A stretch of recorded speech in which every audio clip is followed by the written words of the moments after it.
'cause I am a dish all you are.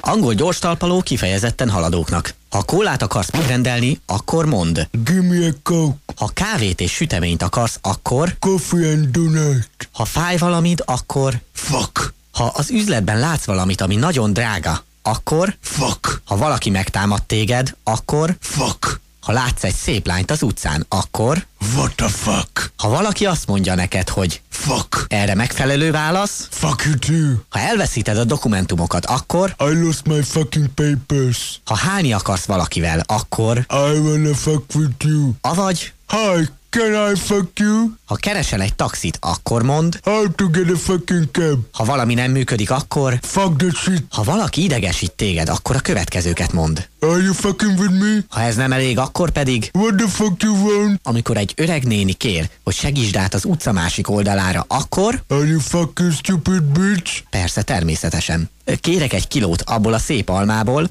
Give me a kilo fucking apples, motherfucker.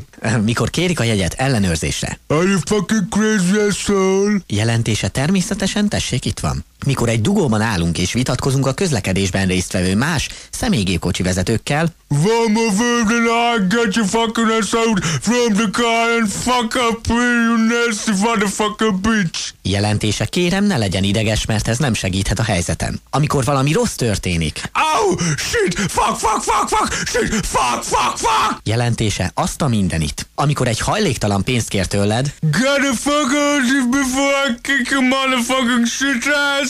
Jelentése, bocsánat, de nincs apróm. Kedves katonám, jól